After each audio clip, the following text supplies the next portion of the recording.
Hey you geeks! As a competitive nerd, books like Michael Livingston's The Origins of the Wheel of Time both excite and terrify me. On the one hand, it gives the answers to some of the Wheel of Time's most pervasive mysteries. On the other hand, I may mistake it as the definitive answer key against which all of my prior nerding out will be graded and found wanting. Because I sometimes struggle with the point of art. I like my rules, baby, etched in stone, because you know I am going to stick to them. This book provided a lot of fun insights about Jordan and the Wheel of Time, far more than I can fit into this video. This video will spoil parts of the origins of the Wheel of Time, as well as the greater entire series of the Wheel of Time. You should read it for yourself, since there is a lot in this tiny book, and I will just scratch the surface. Number 1. Career advice and cowboys. Livingston begins describing Jordan's life and how he got into writing.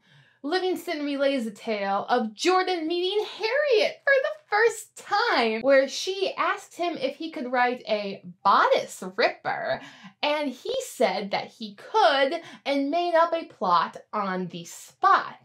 Later, Jordan goes on to explain that he did this because he'd been given some acting advice, wherein if an actor is asked if he can ride a horse at an audition, the actor better say yes and then go and learn to ride the horse.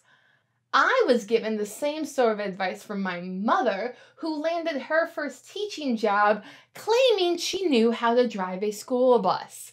I landed my first job ever saying I knew how to belay. It's not about aptitude, it's the way you're viewed. It's actually not surprising that my mother and Jordan would have similar interview advice. Reading these books, I've learned they are surprisingly similar.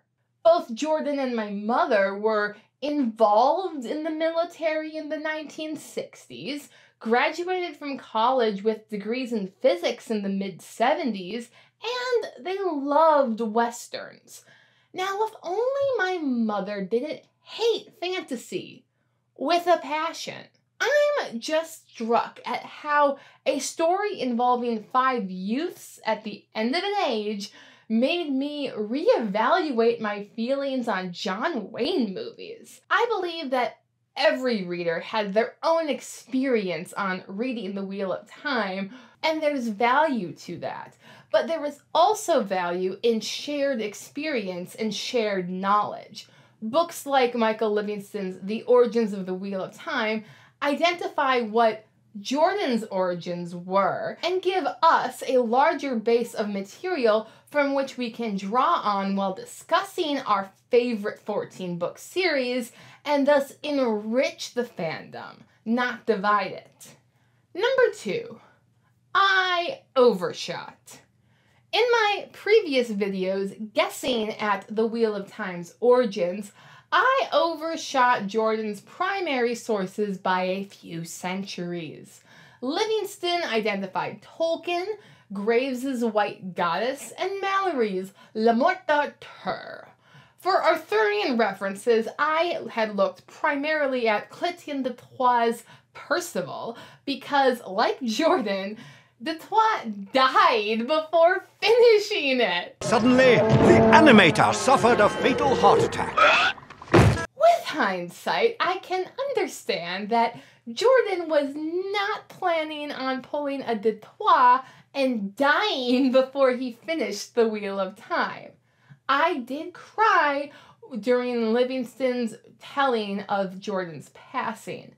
So I see that Mallory's complete, though mildly incoherent, telling of the tales of Arthur would be more attractive to Jordan. As for Graves's White Goddess, Livingston acknowledges that the White Goddess fails as a scholarly work, while also being an anthology of mythology. I had tried to find each individual myth within its own culture. Don't you know that I heard it through the grapevine? So, on my forays, I found myths like St. Patrick's Purgatory or Agni and Vayu argue with Uma, the Gleaming Tower. Both are stories of male hero gods facing off against goddesses of sorts. So they seem to fit with Graves's and Jordan's greater theme, yet Livingston doesn't mention them as possible sources for the Wheel of Time. He does acknowledge that there are many things he couldn't fit into his book, and I'd like to flatter myself to say that I found the origins of the origins, making me an originalist of sorts. Number 3.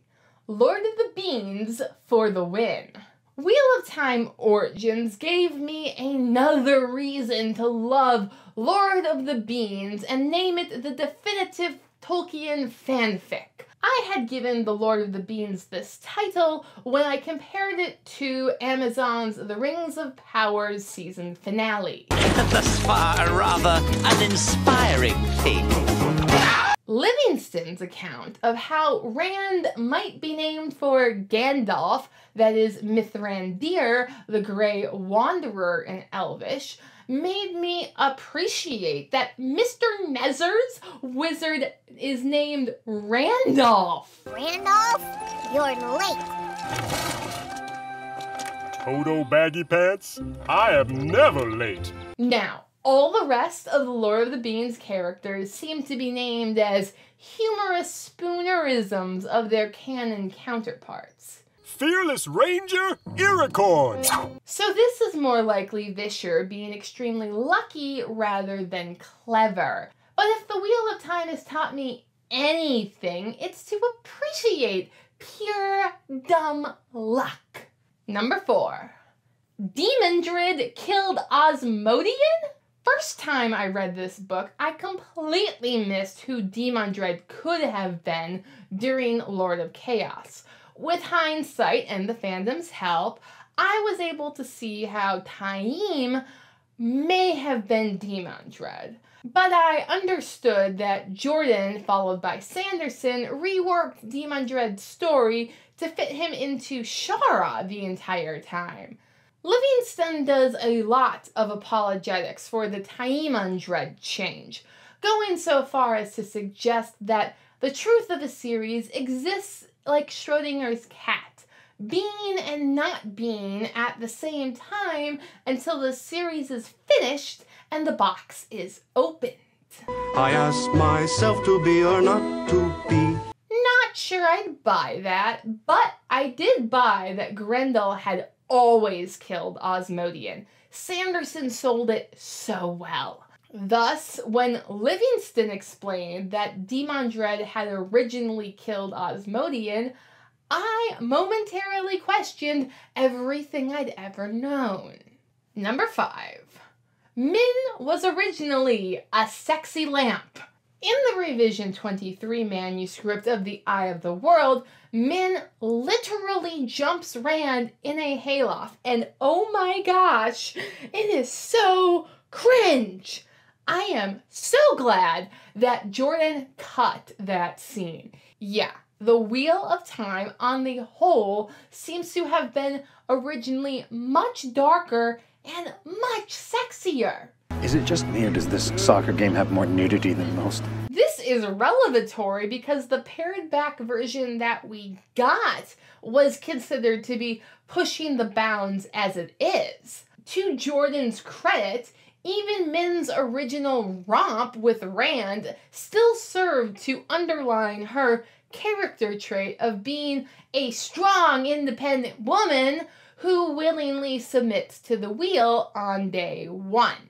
I'm really having trouble squaring this image of Min along with her other archetype that Livingston heavily implies, that she is the crone or hag of Graves's triple goddess. Ifran's 3 loves are supposed to represent this goddess of maiden. There's Avienda, maiden of the spear. Elaine and her babes are clearly the mother, leaving Min as the crone or hag. The sexy hag. Number 6, Child of the Light. It speaks volumes to the complicated relationships between Christian denominations that Jordan, a Baptist turned Episcopal, named the founder of the White Cloaks after Martin Luther. Livingston goes on to name other influences, from the Teutonic Knights, who no one likes, to the KKK and the Taliban, and no one likes them either. Thankfully, he clarified that Jordan probably wasn't casting aspersions on Christianity in general, though I will say that the Wheel of Time still was the final nail in the coffin for my good opinion of the Gather Hymnal song. I want to walk as a child of the Lord. Livingston doesn't dwell much on why Jordan chose to have the White Cloaks redeemed by Galad, the Galahad figure, who, as it turns out, could actually channel. I had guessed that last part, but it's nice to have confirmation and to bask in the irony. Number 7, Napoleon of the West. I had the wrong Napoleonic battle for the last one. I had banked so hard on it being Waterloo, but it turns out it was Austerlitz. Livingston remarks on how odd it was that Jordan copied that battle almost exactly. However, by Livingston's own admission of how that book was written, it sounds like Sanderson had more of a hand in writing out the play-by-play, though Sanderson's work was clearly influenced by the breadth of military knowledge Jordan held. I thoroughly enjoyed learning about all of it. I knew the kings of England, and I quote the facts historical, from Marathon to Waterloo in order categorical. For my military knowledge, though I'm plucky and adventure-y, has only been brought down to the beginning of the century, so I'm thrilled I was wrong. It fits better with my whole Matt is Now, all the yarn of the West, they say. It also fits that Matt, the fox who makes the ravens fly, is inspired by Francis Marion, the swamp fox. Number 8, breaking the habit. When I began the Wheel of Time back with New Spring, I sensed the connection between the Aes Sedai and the orders of religious women in my own Catholic faith. All that's missing is the dragon. Though I had mostly thought that was my own interpretation, given that the show went to great lengths to distance the women of the Aes Sedai from really any religious order of women of any faith, save perhaps contemporary Benedictines, I figure that Jordan probably had a more exotic inspiration. Discovering that Jordan was actually going for a medieval monastic life, in part, now gives me license to be more analytical about his inspiration and clarify how far these parallels actually go. Livingston mentions that Aja colors were inspired by the traditional colors of monastic orders: white for Dominicans, gray for Franciscans, and black for Benedictines, as in the Order of Sisters who rejected Maria von Trapp. How do you solve a problem like Maria? So I don't think that Jordan meant to connect the Benedictines to the Black Aja. Moving on, the parallels between the Amerlin seat and the papacy are fair to some extent. There is to this day a feast for the chair of St. Peter, regardless of who's sitting on it. Livingston did teach me the phrase, donning the shoes of the fisherman.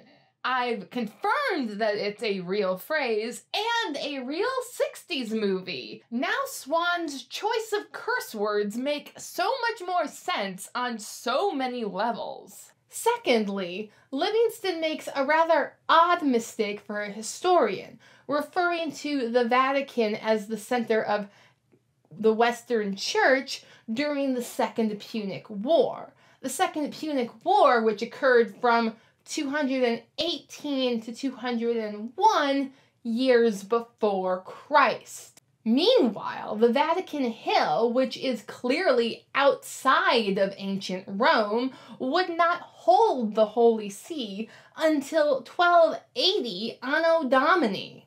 Other than that, Livingston does a great job. Number 9. Berelaine is an Arthurian Elaine?